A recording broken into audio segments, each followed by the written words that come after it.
Change your heart, change your life, change the planet. Hi everybody, it's Tim Van Orden, and today I want to talk about mornings, which for many of you is a pretty challenging part of the day. It definitely was for me when I woke up. So I want to unpack this idea of a challenged morning and tease out some ways in which you can become more empowered as you start your day. I think that there are three really important things that need to be addressed in this conversation. One is that while we're sleeping, our brain is encoding memories. So whatever happened to us the day before, we are now storing those memories, but not just in an isolated way. We're storing them inside of a narrative about who we are and what our life is like. So it's not like opening up a drawer and pulling out a memory. When you pull on that memory, you also pull on your self-concept. You pull on your narrative. So you pull lots of stuff.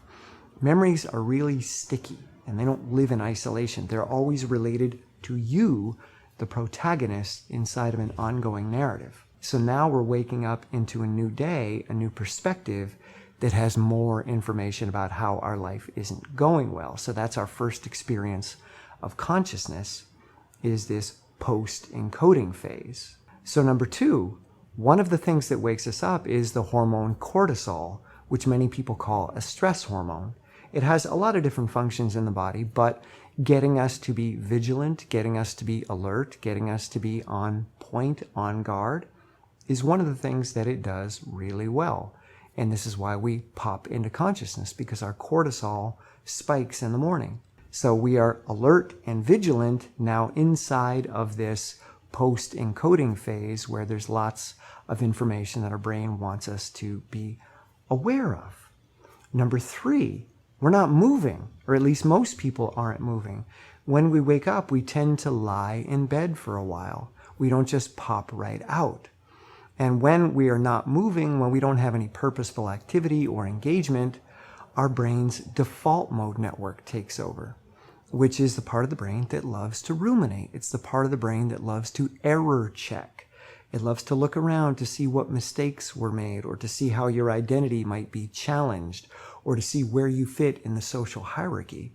So we're waking up post-encoding, which means we now have this new perspective. Two, we are stressed by cortisol. And three, we're not moving our bodies, so we're in a ruminative state. And when you combine all of those three things together, you get a little animal with teeth that gnaws away at you. So when I woke up this morning, I was just stewing. I was in this state of mourning, in a state of grieving, in a state of worrying about an uncertain future, in a state of feeling like I have no value. It was really fun. And the point in me making this video is that you can step back and observe this process happening. This is not easy, and it's not innate in most people. We jump into the narrative. We think that that story is really about us, and it's about our life, and it's true. But it's not.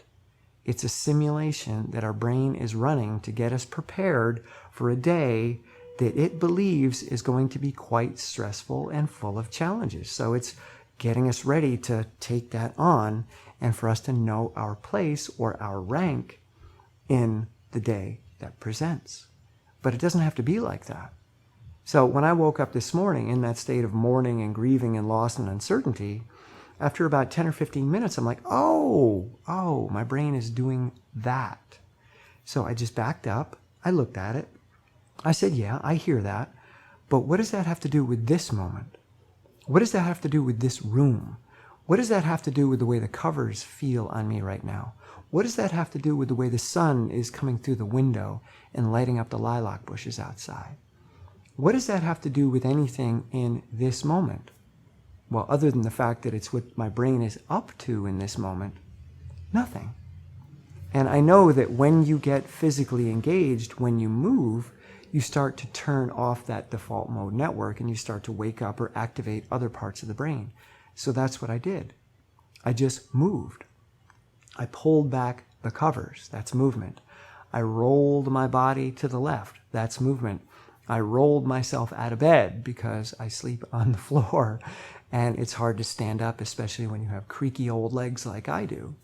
So I eventually got myself up and moving and walking and looking and interacting with my environment. And that helps to turn off that default mode network. So you're less likely to ruminate, unless you're consciously attached to that story and you've chosen to dive in and believe that that is your world, that is your life, and that is who you are.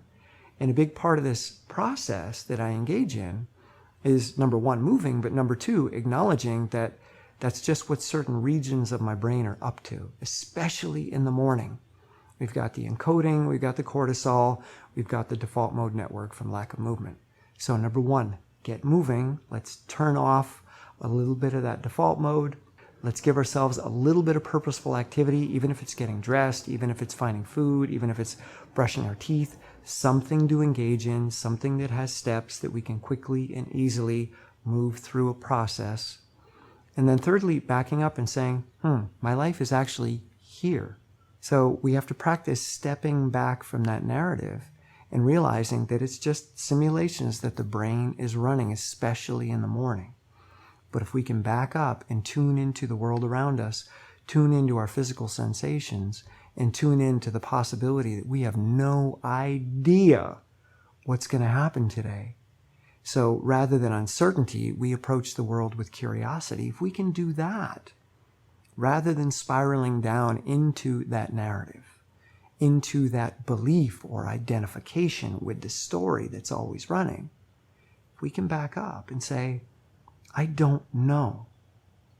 And then engage ourselves in small, purposeful activities, regardless of how small they are, regardless of how insignificant they may seem. Their value is enormous if they get you engaged and get you in motion, because eventually they will build momentum and you will have the possibility of a brighter day. So that's what I do on a daily basis. And today was one of those days where before I became conscious, I was like, wow, this sucks. My life sucks. But then it's like, oh, no, it doesn't. That's just a simulation that my brain is running. Okay? I hope there's some value in there for you. If you like this video, give it a thumbs up. If you have comments, if you have challenged mornings, let me know in the comments below. Subscribe to this channel if you haven't already. And if you want to help me create more content like this, come on over to Patreon. It's just $1 or $2 a month. And you help me stay in this conversation and explore the world. Okay, I will see y'all soon. Bye.